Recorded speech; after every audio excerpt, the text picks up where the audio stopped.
Hello and welcome back to my channel and another new video. I'm going to be talking about Doctor Who again and some Doctor Who books of mine. I've never been a completist like many fans. I know lots of people who like to collect everything. In fact, who can't stop themselves from collecting everything. My collections of things are much more spotty, and they're much more about the things that I really want to have around. It's still quite a lot, but they're never in order and they're all over the place. So to gather together some favourite Doctor Who's just for this video has taken quite a while of scouting around. Anyway, I'm going to talk through some things all out of order, probably. I began reading Doctor Who books in the late 70s, very late 70s, the end of 79, when novelizations of TV stories were the big thing. And these would come from Newton Aycliffe Library in hardback. These are the paperbacks published by Target.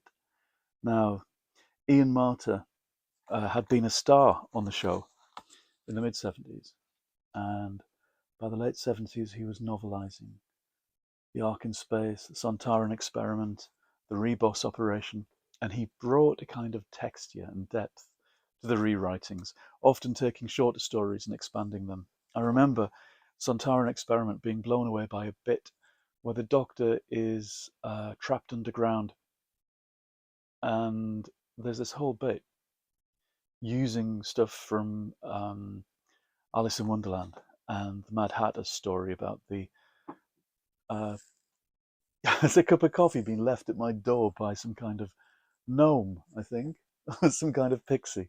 Um, it'll be Jeremy. Uh, so he added material that was kind of magical and clever, and I remember that with great kind of fondness, really. Sometimes Doctor Who novelizations could be a bit of a kind of a romp or a quick take through the material. And I preferred the ones that did something different with it. David Fisher was a wonderful writer. Creature from the Pit, which came out, I think, not too long after the TV show had been on. The same year, no, 2 years later.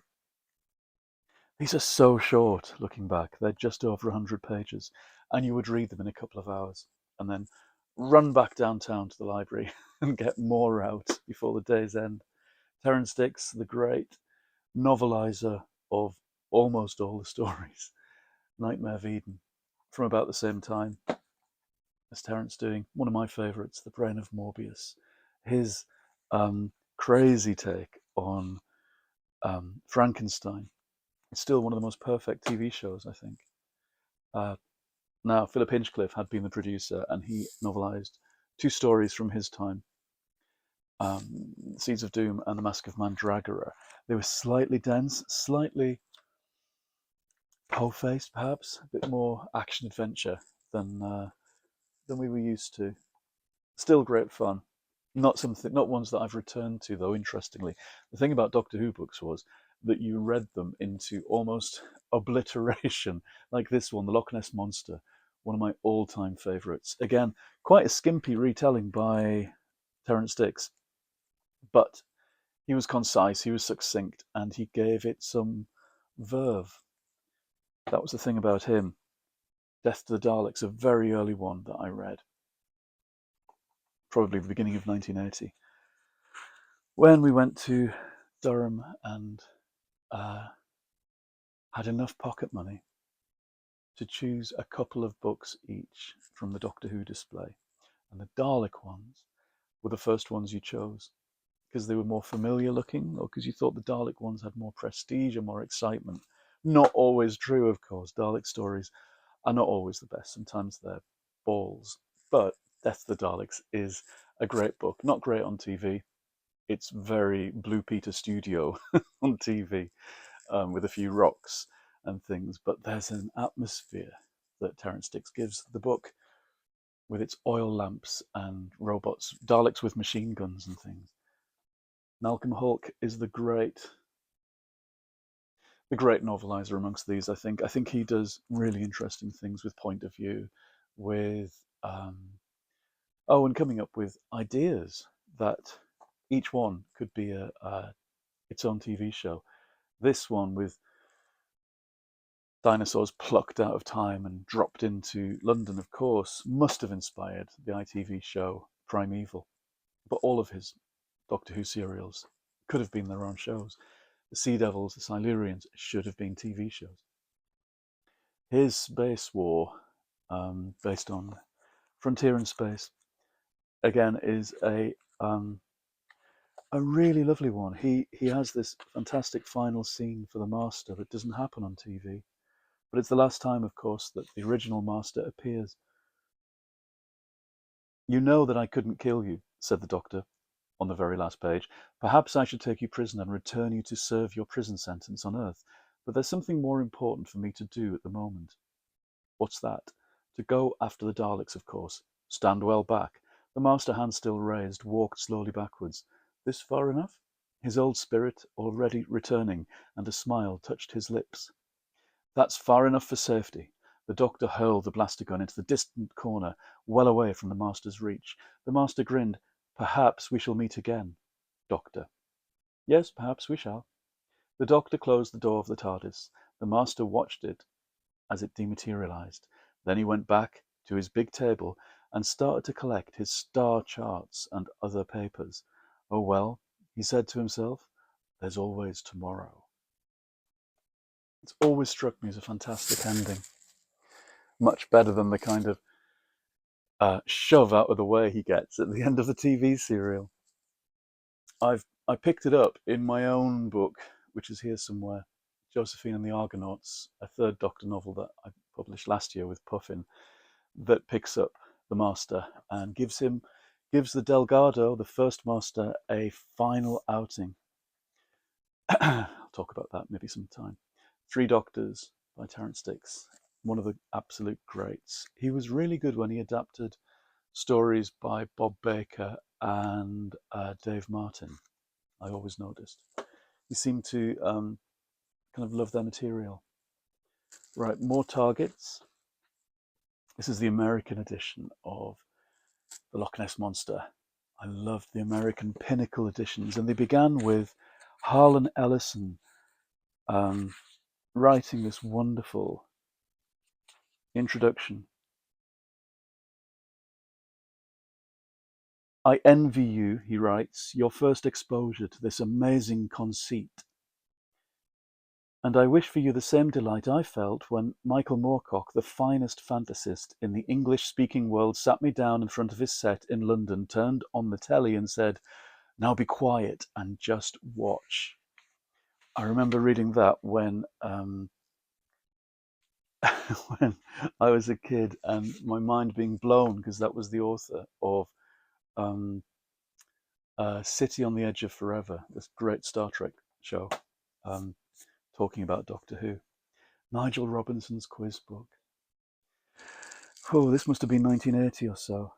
And even though I knew 1981 everything about Doctor Who, I felt there was still some of this that left me completely at a loss. How did the Daleks intend to wipe out all life on Spiridon? Ice volcano, wasn't it? Castrovalva, sorry. Now, Christopher H. Bidmead, Anthropopolis, by him, other way around. Very serious, very scientific, we all used to say. I don't think they were really. Slightly pompous, but they had an atmosphere again, and his retellings are atmospheric. This has been superseded. John Ledecker, the pen name for Stephen Gallagher, great writer, has redone this. And I remember doing a reading with him a few years ago where he said he had an envelope with all the chopped up bits from the original version that was kind of disallowed by the production team, by John Nathan Turner, who wanted a more faithful adaptation of the book. And so years later, he's gone back and disinterred this envelope of words and paragraphs and put it back together. I still haven't got to it. I've got it somewhere. The current targets, I think, are slightly unattractive in their packaging. These are 40 years old and are kind of nicely made books. it didn't help that the copies I got of my targets, the recent ones, were scored in the wrong ways. They'd been cut just slightly cheap looking. I don't know why. I don't know why, because they cost a fortune. They didn't cost the £1.35 that these used to cost. The Leisure Hive. David Fisher, another great writer, I think. He redid, at the end of his life, novelizations of The Stones of Blood and The Androids of Tara, which were back then handled by Terrence Dicks. He could return to them through the medium of BBC audio first and then targets to deliver things that were more in his style. He was very, we'd say now, Douglas Adamsy. At the time, I would have said that Douglas Adams was very David Fisher-y, but that's how fame goes. I preferred David Fisher's stories, I have to say, to Douglas Adams. Clever is good. Clever, clever is bad. Clever, clever, clever is best of all. Speaking of clever, clever, clever, Lance Parkin's books, when we got into the era of original Doctor Who novels in the 90s, always stood out a mile. This is his kind of strange reboot, a kind of credenza tale of a hypothetical Eighth Doctor living as president on Gallifrey and fighting Sontarans and being married, that came out for the 40th anniversary, a very kind of, 35th anniversary, a slightly cerebral, science fiction-y, Stephen Baxter-y kind of novel, I think.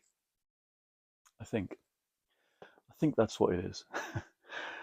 This from slightly earlier, Blood Heat, Jim Mortimer. Another kind of what-if history. What if all those Malcolm Hulke books had turned into a saga in which the Silurians and dinosaurs and sea devils run the whole world, and the Doctor and unit had been wiped out in 1970.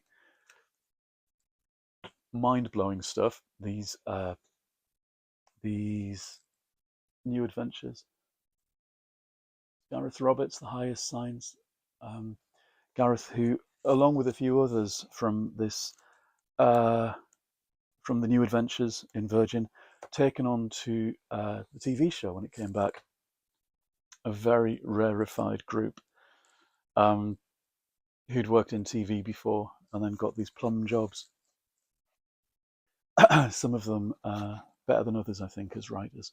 I liked some of Gareth's earlier things. He's kind of spoiled himself with these shitty politics and some of the things he's said, which is a shame. Stephen Moffat's own novelization of his 50th anniversary, and he takes a very complicated story and makes it even more complicated. Of course he does. It's a big, generous, fan-wanky book. You can hardly believe all the gang's all there, really. The thing that it reminds me most of, oddly enough, is Paul Cornell's Happy Endings, the 50th Virgin New Adventure book, with its determination to get all the faces off the anniversary poster into one book.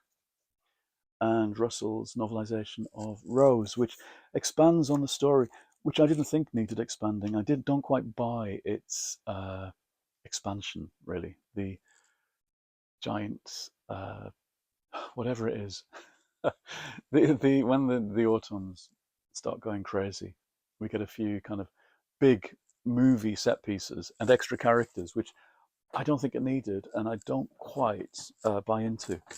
Sorry, I'm just, oh God, it's like being in a prison cell and getting my coffee. Sometimes these things don't need expanding. Sometimes the things that these stories have, to their the best thing about them is their smallness, their containedness, their succinctness, and they don't need to become huge, overblown, multi-million-dollar movies. And I think that's just true of Doctor Who. I think things like The Demons, my all-time favourite, which is set in a village that is put under a glass dome, well, not a glass dome, a fiery heat barrier dome. It all happens inside that dome, and I think that's important, the containedness of stories. Anyway, whiz through some more targets. 5 Doctors. again contained in a small area, The Death Zone. This came out famously before the TV show was on, and I held off reading it, but I did get spoiled before the internet. Before the internet, we had Doctor Who fans who would just tell each other stuff or run around each other's houses and spoiler episodes for each other.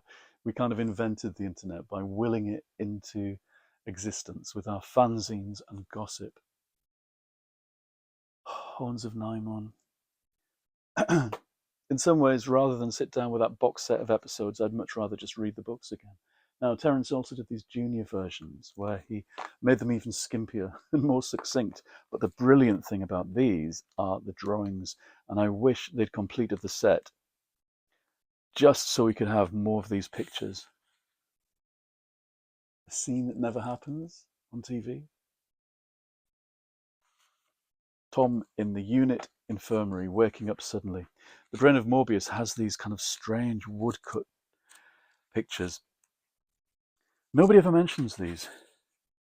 They're so action-packed and weirdly puffiny. They look like things from a Puffin book. It would be many, many years before Puffin actually eventually overlapped with Doctor Who. And when it did, it was Jacqueline Rayner about 2 or 3 years ago. Her Wizard of Oz book and her Camelot book, which I adore. I adore these. And I couldn't wait to write in and say, I want to do these as well.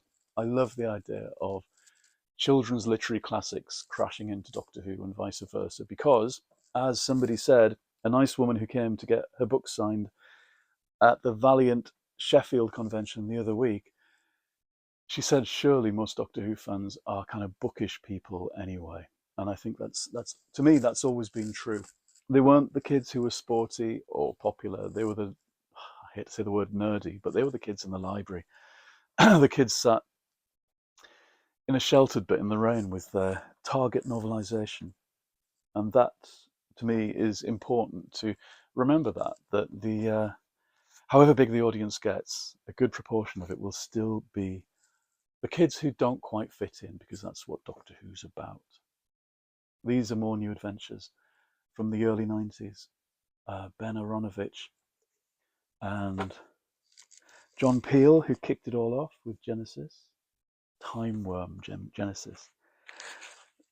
I can't tell you how exciting it was when they started, when we actually had new adventures that hadn't happened on TV, when the characters stopped being in this kind of close-up and you saw a bigger world around them. I'm contradicting myself from before, I think, because they were stories too wide and too broad for the small screen. And a bit of that kind of filmic sense that you got in some of those early ones was really good. Although I'm not contradicting myself, because in the end it has to come down to the characters and their interactions, the smallness of the stories. And Paul Cornell, Love and War, signed to me because we were on a MA course in writing at the time, and I get a name check at some point. There's a scene with me in back when I had a floppy centre parting. When Virgin stopped doing Doctor Who books in about '96 following the McGann TV movie, BBC Books took over and kicked off with a collection called Short Trips, a title that became used again and again after that for anthologies of Doctor Who stories by diverse hands. And this was the first time I was properly published as a Doctor Who writer. I'd had a couple of things in fanzines very tentatively before that, never really part of that world. This was my first professional Doctor Who commission. By then I'd had about 3 novels out under my own name, and Old Flames in this is the first appearance of Iris Wildthyme. And what fun all that was. In the audiobook, they got Nicholas Courtney to read it, and so he gets to play Iris first. And Katie Manning, of course, who's made a great job of 25 years playing Iris, was delighted when she was told that that she wasn't the first, actually, that there had been this half-hour piece performed by Nicholas Courtney back in 1998. Right, this is a quick run through of some of my Doctor Who books. My first, Scarlet Empress, for BBC Books in '98, and its follow-up, Blue Angel, '99. In 2000, I did a Past Doctor story, Verdigris. It's a very nostalgic, and there's various things in between. Oh, sorry. Then, Mad Dogs and Englishmen in 2001, my favourite ever cover, that caused grown men to have conniptions when they were asked to read it in public, because of course Doctor Who fans always read their books in public and are very proud of the guns and spaceships and monsters on the front of their books because it makes them look butch. It's a very silly book. It's not really silly, it's very sensible. One of the follow-up anthologies that I kept having stories in. Don't know what year this is, 2000 or something. Begins with a story of mine that is about the Doctor setting off. It's my take on how the Doctor and Susan set off on their adventures in the first place, ignored by everybody. It's a kind of fairy tale version. It's not literal. Sick building when I was asked to go back and write a tie-in for the David Tennant series 3 years into the returned Doctor Who. I did this in 2007, and I was told that the word from on high was that there'd been enough conventional, straightforward, vanilla books, and now they could have some. I forget what the word was, but it wasn't flattering to me, and it wasn't flattering to the people who'd come before me. I think weird and fucked up might have been been terms used. That's a more recent one. Was part of this Puffin series that I adore working with. Robin Hood, and then the Third Doctor and Greek mythology. Unfortunately, I think people think of these because they're Puffin as for kids, and of course, therefore, anybody 8 and upwards. Good readers of 8 and upwards to 80 odd, 90 odd, as Doctor Who books always were. What do you think these were for? Who were these written for, if not anybody 8 and upwards, or younger if they're good readers? And I think, whoops, Morbius's brain on the floor. I think it's very short-sighted of people who think that things published by Puffin are for younger readers and not them. Weird to think of Target books being published by a supposedly adult publisher in a different list. I don't understand that, why things are all separate, but that's the way publishing goes, I suppose. Not for me to wonder why. Anyway, that's a quick ramble through some things. I wanted to talk about fanzines and annuals as well, but there's no time. Just a shout out to Mike Wilde, who hasn't been well lately, and he's the author of some of my favourite Doctor Who annual stuff. 1982 saw the publication of this K9 annual, and he wrote every word when he was quite young, Mike Wilde. And I just love it. I read this almost every Christmas. There is the paper hat inside from a cracker from going to my big nana's on Boxing Day, the Christmas that I got this. It's treasure to me. Anyway, various annuals, again, not complete, not together, read. All of these are reading copies. They're not some collector's mausoleum, and that's important, I think. Anyway, I've banged on enough about Doctor Who. And I wasn't expecting to bring in my own Doctor Who books, but to me they're linked, they're insoluble. When I read Target books back in the day, I used to write my own stories and make little covers and draw pictures and comic strips. And when things came on the telly, I tried to novelize them before Terrence Dicks could get his hands on them. I do remember doing that, writing versions of stories from 1980. Even when I didn't quite understand what the stories were talking about. That's the wonderful world of Doctor Who where you watch things and even at the end of it, you're not quite sure what the hell you've watched or what it was about. But still, you'll write a story about it. I suppose we write stories in order to make sense of the things we are experiencing, whether that's real life or stuff on the telly. Right, I shall stop there because I've gone over time.